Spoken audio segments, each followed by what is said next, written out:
अपना topic select किया है वो राष्ट्रीय पाठ्यचर्या रूपरेखा या राष्ट्रीय NCF 2005 और विज्ञान शिक्षण को लेकर के चुना है। टीचर या एक एकेडमिशियन होने के नाते हमें जानना जरूरी है कि एक आदर्श विज्ञान शिक्षण कैसा होना चाहिए और उसकी अभी वर्तमान स्थिति क्या है, दशा क्या है, दिशा क्या है, ये सब इन सारी बातों को ध्यान रखते हुए मैंने और मुझे ये काफ़ी प्रासंगिक लगा कि विज्ञान संचार तक पहुंचने के पहले बच्चे एक स्कूली शिक्षा प्राप्त करते हैं और स्कूली शिक्षा में जो उनकी किताबें होती हैं, करिकुलम होता है, वो वैज्ञानिक दृष्टिकोण को स्थापित करने में काफ़ी मदद करता है। हमारे भारतीय संविधान में जो नागरिकों के मूलभूत कर्तव्य दिए गए हैं उसमें एक वैज्ञानिक दृष्टिकोण भी है और विज्ञान संचार तो काफ़ी बाद में आता है। पॉपुलराइजेशन ऑफ साइंस या विज्ञान का जनव्यापीकरण तो काफ़ी बाद में बच्चे आर्टिकल पढ़ना शुरू करते हैं, लेकिन पहला उनका जो परिचय होता है वो किताबों से ही होता है। किताबों से वो जानते हैं कि विज्ञान क्या है और विज्ञान की नींव पड़ती है। तो उसी को लेकर के मैंने एक बनाया है और ये जो कुल प्रेजेंटेशन है वो 2 भाग में विभक्त है और दोनों एक दूसरे से जुड़े हुए हैं और अंत में कुछ अनुत्तरित सवाल भी मैं आपके लिए छोड़ के जाऊंगा। तो मैं शुरुआत करता हूँ। ओके। राष्ट्रीय पाठ्यचर्या रूपरेखा NCF 2005 में विज्ञान शिक्षण के मूल सिद्धांतों और इसके आदर्श रूप को काफी विस्तृत रूप में उच्चारित किया गया है। इसमें पर्यावरण शिक्षा और पाठ्यपुस्तक के उद्देश्यों को लेकर के एक स्पष्ट विचारधारा देखने को मिलती है और इसमें क्लियर कहा गया है कि पर्यावरण शिक्षा के उद्देश्य को लेकर के कहा गया है कि विद्यालयों के द्वारा किन शैक्षणिक उद्देश्यों की पूर्ति निहित है, पर्यावरण शिक्षा इनमें से किन शैक्षिक उद्देश्यों की पूर्ति में सहायक हो सकती है, वर्तमान में पर्यावरण शिक्षा की स्थिति क्या है और इन शैक्षणिक उद्देश्यों की पूर्ति में पर्यावरण शिक्षा और इससे जुड़े विचारों को किस प्रकार बेहतर ढंग से प्रस्तुत किया जा सकता है और साथ में इसके क्रियान्वयन हेतु किस प्रकार के प्रयास किए जाने चाहिए। इन बातों को काफ़ी स्पष्टता के साथ उच्चारित किया गया है। और अगर हम NCF की बात करें तो हमें देखेंगे कि भारत में जितने भी शैक्षणिक सुधार हुए हैं उनमें NCF एक मील का पत्थर है और उसको काफ़ी ज़्यादा ध्यान रखा गया है कि पुराने प्रयासों में जो कमियां थीं, जो अच्छाइयां थीं और जो वास्तविक स्थिति थी और भारत की भौगोलिक सांस्कृतिक विविधता और एकता अनेकता को ध्यान में रखते हुए NCF 2005 का मतलब उद्भव हुआ है और इसको काफ़ी बैलेंस पेपर के तौर पर हम मान सकते हैं। इसकी जो वर्तमान स्वरूप तक की यात्रा है वो काफ़ी इंटरेस्टिंग है। इसकी शुरुआत कहीं मतलब पड़ी थी जब मैकाले जब भारत में आए थे और मैकाले ने भारत की शिक्षा व्यवस्था को नष्ट भ्रष्ट करने का प्रयास किया था। तो एक वो प्रयास था, मतलब एक वहाँ से प्रयास शुरू हुआ भारत की शिक्षा व्यवस्था को तोड़ने का और उसमें काफ़ी हद तक वो सक्षम भी हुए, समर्थ हुए और उन्होंने मतलब अपना एक पहल जारी रखा और उसके बाद से गांधी जी का बुनियादी तालीम आया। मैं इसको गांधी जी के बुनियादी तालीम को शिक्षा के क्षेत्र में एक मील का पत्थर मानता हूँ और एक दुर्भाग्यपूर्ण बात यह है कि गांधी जी के जितने भी सिद्धांत थे, गांधी जी का अर्थशास्त्र सिद्धांत था, गांधी जी का स्वराज सिद्धांत था, गांधी जी का जितना सिद्धांत था, शिक्षा सिद्धांत था, उनमें से हमने किसी को नहीं लिया, सिर्फ गांधी जी का नाम ले लिया और बाकी सारे सिद्धांतों को उनके छोड़ दिया। और तो बुनियादी तालीम जो है एक मील का पत्थर साबित हुआ और एक अभिनव शैक्षणिक प्रयोग के तौर पे इसने जनमानस को उद्वेलित किया। और उसके बाद मतलब आधुनिक भारत में कोठारी आयोग को मैं मानता हूँ, कोठारी आयोग एक काफ़ी बड़ा मील का पत्थर था जिसने कि शिक्षा व्यवस्था में काफ़ी कुछ विचारोत्तेजक परिवर्तन किए, खासतौर पे पर्यावरण शिक्षा के उद्देश्यों को लेकर के। और इसके मुताबिक ये कुछ पॉइंट्स लिखे हुए हैं कि इनके मुताबिक प्रारंभिक शिक्षा के मुख्य उद्देश्यों में पर्यावरण संबंधित शिक्षा भी निहित है और इस शिक्षा का उद्देश्य जीवन की आवश्यकताओं, लोगों और राष्ट्र की आकांक्षाओं को पूरा करने में निहित है। प्रारंभिक कक्षाओं में विज्ञान पढ़ाने का उद्देश्य भौतिक और जैव जगत के मूलभूत सिद्धांतों, प्रक्रियाओं और धारणाओं और तथ्यों पर उचित समझ का विकास करना है और कक्षा 1 से ही पर्यावरण शिक्षा का समावेश होना चाहिए और इससे क्या होगा कि बच्चे छोटी आयु से ही पर्यावरण के प्रति जागरूक हो जाएंगे और उनकी अवधारणाएं स्पष्ट रूप से विकसित होंगी। और उसके बाद से काफ़ी कुछ परिवर्तन हुए और उसके बाद राष्ट्रीय पाठ्यचर्या रूपरेखा एक अपने एक एमरजेंट स्वरूप में एक सामने आई और इसकी रूपरेखा को मतलब इनको दो भागों में एक्सप्लेन किया जा सकता है। शिक्षा के उद्देश्यों को उच्चारित करने के दो मुख्य कारण हैं। पहला कारण यह है कि पूरे समाज की सामाजिक एवं राजनीतिक अपेक्षाएं संयुक्त रूप में प्रतिबिंबित हो सकें, और दूसरा महत्वपूर्ण प्रशिक्षण प्रणाली द्वारा शिक्षक को पाठ्य सामग्री और शिक्षण पद्धतियों के चुनाव के लिए दिशा निर्देश देने का एक सार्थक शिक्षा शास्त्रीय लक्ष्य। ये हमारे एनसीएफ 2005 का दो आधारभूत कारण थे उसके एमर्ज होने के। और इसमें कुछ बेसिक एजम्पशंस लिए गए जो कि वैज्ञानिक तथ्यों पर आधारित थे। और उसका पहला जो है वो ये है कि कॉन्स्ट्रक्टिविस्ट अप्रोच जिसे बोलते हैं कि बच्चे अपने ज्ञान का निर्माण खुद करते हैं। ये माना जाता था कि बच्चों का मन कोरा स्लेट होता है, लेकिन ऐसा नहीं है। बच्चे टेबुला रेजा नहीं होते हैं, वो काफ़ी कुछ क्रिएटिव थिंकर होते हैं। सीखने की प्रक्रिया में अनुभव का काफ़ी महत्व होता है और ज्ञान के निर्माण में बच्चों की सक्रिय भागीदारी होती है का महत्व है। और कई प्रकार की स्थितियों, परिस्थितियों और बहुआयामी पद्धतियों का विविध अनुभवों की रचना करने में महत्व होता है। सामाजिक आर्थिक संदर्भ में विद्यार्थी की पहचान भी एक महत्वपूर्ण कारक है और एक समर्थ शिक्षक और विद्यार्थी संबंध एक एनसीएफ का एक मेजर वो है सिद्धांत है। तो ये माना जाता है कि कोई भी एक विज्ञान संचारक हो या विज्ञान में काम करने वाला हो या कोई भी शिक्षा शास्त्री हो, उनको इन बातों को तो ध्यान रखना ही चाहिए कि जब कोई करिकुलम डेवलप करें तो इनके साथ में इनका भी ध्यान रखें कि अच्छा इसमें कुछ एक वैधता मानक भी दिए गए हैं, वैलिडिटी प्रिंसिपल जिन्हें बोलते हैं। वो कुछ कसौटियां हैं जिनके आधार पर किसी भी करिकुलम को, किसी भी सामग्री को हमें उसके अंदर परीक्षण करके तभी प्रस्तुत करना चाहिए। उसमें पहली है संज्ञानात्मक वैधता या कॉग्निटिव वैलिडिटी। उसके अंतर्गत मैं उदाहरण दे सकता हूं कि जैसे मान लीजिए 5वीं क्लास का बच्चा है, तो 5वीं क्लास के बच्चे की जो मानसिक क्षमता है उसका करिकुलम उसी के हिसाब से होना चाहिए, न कि उससे बहुत ज़्यादा या बहुत कम, और उसको सोचने के लिए प्रेरित करना चाहिए।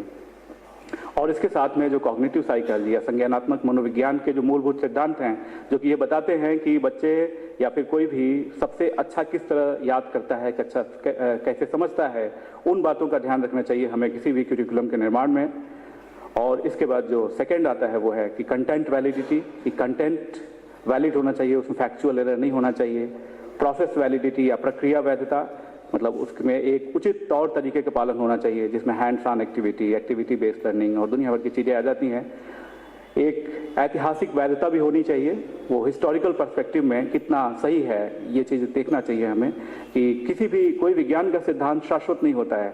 आज कुछ पढ़ाया जा रहा है, कल को कुछ और एडवांसमेंट होता है उसमें और काफ़ी कुछ चीज़ें बदल जाती हैं, तो ज्ञान अस्थायी नहीं होता है। इसलिए ज्ञान का उद्देश्य कभी भी ये नहीं होता है कि बच्चों को कन्विंस किया जाए कि ये चीज़ सही है, इसको मानना है और अच्छे तरीके से। उसके जगह हमें ये दिखाना चाहिए कि इस ज्ञान का विकास किस तौर तरीके से हुआ है, उसमें परिकल्पना क्या थी, उसमें प्रायोगिक परीक्षण क्या हुए, उसमें टेस्ट कैसे हुए, परीक्षणों को और हाइपोथेसिस को या परिकल्पना को बदला कैसे गया और उसके आधार पर निष्कर्ष पे हम कैसे पहुंचे। तो कहीं जाकर के क्रिएटिव थिंकिंग वाली बात सामने आएगी। और अगर हम कन्विंसिंग वे में सिर्फ पढ़ाने लगेंगे, हिस्टोरिकल पर्सपेक्टिव पे ध्यान नहीं देंगे, ऐतिहासिक परिप्रेक्ष्य में बात नहीं करेंगे किसी भी चीज़ का, तो शायद वो विज्ञान अपने जो हमारी वैज्ञानिक दृष्टिकोण का विकास करना एक उद्देश्य है उसमें फेल हो जाएंगे हम। और उसके साथ में पर्यावरणीय वैधता और नैतिक वैधता का भी समावेश किया गया है राष्ट्रीय पाठ्यचर्या रूपरेखा में, जिनका एक विज्ञान संचारक या एक शिक्षाविद को हमेशा ध्यान रखना चाहिए। अब इसके बाद मैं थोड़ा सा डेविएट करूंगा। अभी मैं इसमें आऊंगा कि शिक्षा पाठ्यक्रमों की वास्तविक स्थिति क्या है और इसको मैं एक उदाहरण से बताऊंगा। एक तथ्य है प्रकाश संश्लेषण, जो कि हम बड़े आराम से बता देते हैं कि प्रकाश संश्लेषण की परिभाषा क्या है, लेकिन इस तथ्य में कितने, और हम ये भी जानते हैं कि प्रकाश संश्लेषण की जो भी सिद्धांत है और जो भी प्रक्रियाएं हैं उनमें काफ़ी कुछ खोजें अभी भी हो रही हैं और जो चीज़ बताई गई है वो शाश्वत सत्य, अभी उसको हम नहीं मानेंगे कि this is the end truth, मतलब यहाँ पे जाके रुक गया है। लेकिन इस प्रकाश संश्लेषण तक पहुँचने के लिए जो एक बड़ा इंटरेस्टिंग प्रयोग शुरू हुआ, उसमें काफ़ी चीज़ें हैं कि जल की ज़रूरत होती है प्रकाश संश्लेषण के लिए, हवा की ज़रूरत होती है, कार्बन डाइऑक्साइड की, प्रकाश की, और इसके द्वारा ग्लूकोज और ऑक्सीजन बाई प्रोडक्ट के तौर पे बनता है, क्लोरोफिल की ज़रूरत होती है। तो ये प्रयोग बड़ा इंटरेस्टिंग है और इसको कई चरणों में बांटा जा सकता है। सबसे पहले वान हेलमॉन्ट ने विलो के पेड़ के साथ प्रयोग किया। उन्होंने विलो का पेड़ लगाया और उन्होंने कुछ साल बाद देखा कि मिट्टी के भार में कुछ परिवर्तन बहुत कम हुआ है और लेकिन विलो के पेड़ का भार बढ़ गया है। तो उन्होंने कुछ निष्कर्ष निकाले। फिर उसके बाद प्रयोग के दूसरे चरण में जॉन वुडवर्ड ने प्रयोगों की जांच की और उसका सत्यापन किया कि हाँ, उसके साथ में कुछ और भी चीज़ें उसमें चेंज हो रही हैं। तो वो कुछ आइडिया उनका बना कि कुछ फैक्टर्स हैं जो कि पौधे की वृद्धि में सहायक होते हैं और उसमें एक पानी है, पानी फैक्टर के तक जॉन वुडवर्ड पहुंचे। और उसके बाद तीसरे चरण में आया। प्रिस्टले ने पुदीने की टहनी और मोमबत्ती के साथ प्रयोग किया। उन्होंने देखा कि पुदीने की टहनी जलाने पे, पुदीने की टहनी के साथ में मोमबत्ती को रखने पे कुछ ऐसा होता है कि मोमबत्ती देर तक जलती है। तो उन्होंने धीरे धीरे कुछ ऐसा निष्कर्ष निकाला कि इसमें ऑक्सीजन का भी कुछ अवधारणा पड़ी। अभी ऑक्सीजन का अभी नहीं आया था कि ऑक्सीजन होना चाहिए। और उसके बाद से फिर हालांकि प्रिस्टले ने बाद में ऑक्सीजन की खोज की, लेकिन वहाँ से अवधारणा की नींव पड़ी। ऑक्सीजन बाई प्रोडक्ट के तौर पर बनती है।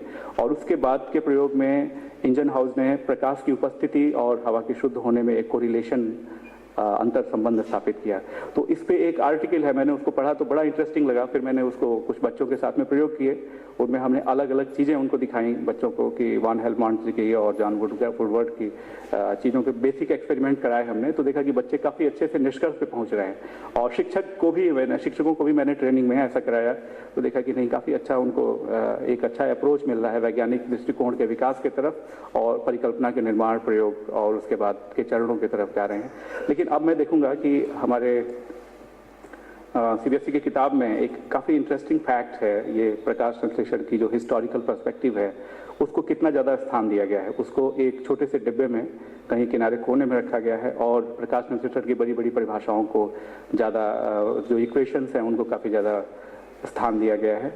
और एक जो मुख्य चीज़ है जो जिसके द्वारा एक साइंटिफिक अप्रोच का डेवलपमेंट होना है उसको हमने काफ़ी सीमित कर दिया है। एक बात ये होगी। एक मैं दूसरा उदाहरण दे सकता हूँ आपको कि न्यूटन को हम मान लेते हैं कि न्यूटन के नियम, सार्वभौमिक नियम, गति विषयक के सार्वभौमिक नियम सत्य के तौर पे हम बच्चों को बड़े कन्विंसिंग तरीके से और दुनिया भर के हैंड्स ऑन एक्टिविटी द्वारा पढ़ाते हैं। लेकिन जड़त्व के नियम के संदर्भ में हम एक बच्चों के अंतर्गत एक सवाल पूछने की प्रक्रिया उनके अंदर हम कहीं उसको इग्नोर कर देते हैं। जैसे मान लीजिए जड़त्व का नियम ये कहता है कि कोई भी वस्तु गतिशील अवस्था में है तो गतिशील रहेगी और रुकी है तो रुकी रहेगी जब तक उस पर कोई बाह्य बल न लगाया जाए। मतलब लबोलुआब उसका यही है। लेकिन हम ये कहीं भी पूछना भूल जाते हैं कि क्या पूरे ब्रह्मांड में, पूरी सृष्टि में कहीं कोई ऐसी जगह है जहाँ पे कहीं किसी स्थान पे कोई किसी समय कोई बाह्य बल न लग रहा हो। तो आप सोचिए इस पे शायद कहीं भी ऐसा कोई जगह नहीं है जहाँ पे कोई बाह्य बल कभी किसी समय नहीं लग रहा हो। तो ऐसी स्थिति में न्यूटन के नियम को सार्वभौमिक नियम क्यों कहते हैं? ऐसा एक सवाल बच्चों के मन में खड़ा हो जाएगा। तो फिर उसके बाद वो बच्चे क्या करेंगे? न्यूटन के नियम, हो सकता है कि बच्चे बड़े होने के बाद से न्यूटन के नियम से भी ज़्यादा कुछ अच्छा दिशा में जा सके, लेकिन हम वहाँ पे रोक देते हैं क्योंकि न्यूटन का नियम हमें एक पाश्चात्य विरासत में हमें मिली है जिसको हमने अपनी सांस्कृतिक अस्मिता को बेच के कमाया है। तो हमें उसको काफ़ी इनकन्विंसिंग लगता है हमें।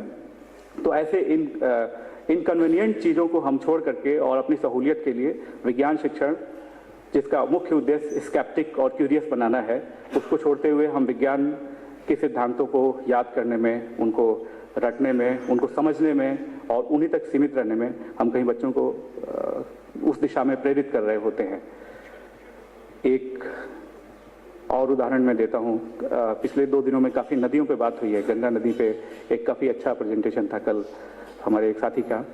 तो उसमें हमने क्यूरिकुलम एनालिसिस की कुछ यूपी बोर्ड की किताबों का। तो हमने देखा कि हमने जो क्यूरिकुलम एनालिसिस हम करते हैं तो वो विज्ञान के जो 6 वैलिडिटी प्रिंसिपल्स हैं, जिसमें cognitive validity, historical validity, content validity, process validity जो आती है, उसके आधार पर हम किताबों का एक आलोचनात्मक विवरण देते हैं। तो उसमें हमने देखा कि कक्षा छठी के पर्यावरण विज्ञान के पाठ्यक्रम में पूरा 6ठी, 7वीं, 8वीं में कुल मिला जुला करके गंगा नदी के बारे में इतना ही दिया हुआ है। इसके बाद एक आध लाइन और दिया हुआ है छिटपुट जगह भारत की प्रमुख नदियों में, और उसमें सिर्फ इतना दिया हुआ है कि आपने गंगा नदी का नाम तो सुना ही होगा। प्रयाग में गंगा यमुना नदियां मिलती हैं, ये आपके प्रदेश की सबसे बड़ी नदियां हैं। इन दोनों मुख्य नदियों के साथ ही अन्य नदियों का जल इतना प्रदूषित हो गया है कि यह पीने लायक नहीं रहा है। अब आप बताइए कि ये क्या मतलब एक उचित तरीका है गंगा नदी के बारे में बताने का? उसके बारे में पता नहीं कितनी चीज़ें हैं। गंगा के द्वारा हम सभ्यता पढ़ा सकते हैं, संस्कृति पढ़ा सकते हैं, गंगा के सांस्कृतिक और आध्यात्मिक महत्व को हम रेखांकित कर सकते हैं उसके द्वारा। उसके जगह हमने ये पढ़ा दिया, और जो बच्चे सिर्फ पाठ्य पुस्तकों पे निर्भर हैं वो शायद वहीं तक सोचेंगे, उसके बाद नहीं सोच पाएंगे। तो फिर हम आगे चल करके एक ऐसी पीढ़ी तैयार कर रहे होंगे जो गंगा के बारे में और यमुना के बारे में ऐसी सोच रखती होगी।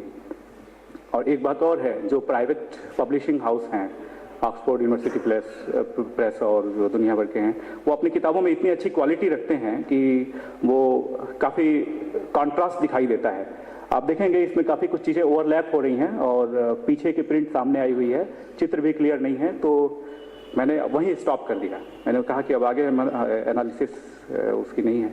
एक अन्य उदाहरण में विद्यालय का एक प्रोजेक्ट था, उसमें कुछ ऐसे दिया हुआ था कि पहले 1 से 2 मीटर गड्ढा खोदें आप अपने घर के आसपास या स्कूल के आसपास, 3 मीटर गहरा गड्ढा खोदें, खुदाई करने के बाद उसमें दुनिया भर का चीज़ दिया हुआ है और उसके बाद उसमें लिखा हुआ है कि प्रदूषित जल को ना जाने दें, और इसके द्वारा ये सिद्ध होता है कि भाई हमें जल एकत्र करना चाहिए।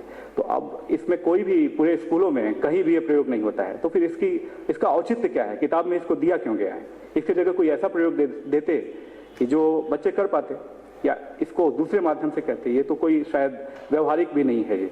तो ऐसे बहुत सारे, मतलब ऐसे काफ़ी सारे उदाहरण हैं। तो मुझे ऐसा लगता है कि एक विज्ञान को अगर जनव्यापीकरण करना है, सबसे पहले हमें अपनी आधारभूत शिक्षा व्यवस्था जो कि हमारी है, जहाँ पे सबसे ज़्यादा हमारे सामान्य जन पढ़ते हैं, उन पे ध्यान देना होगा।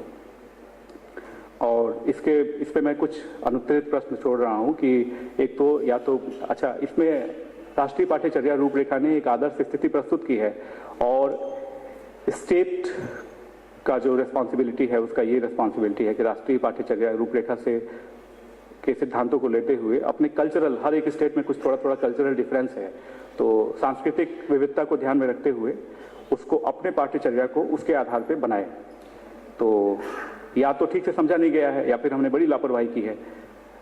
और ऐसी स्थिति में हम एक सवाल छोड़कर जाना चाहते हैं कि हमारी अकादमिक सामाजिक जिम्मेदारी क्या होना चाहिए। हम प्राइमरी एजुकेशन से नहीं जुड़े हुए हैं, हम एक विज्ञान संचारक हैं, हम एक एकेडमिशियन हैं, हम एक दूसरे डिपार्टमेंट में काम कर रहे हैं, हम एक एडमिनिस्ट्रेटर हैं, लेकिन हम जान रहे हैं कि नहीं ऐसा हो रहा है।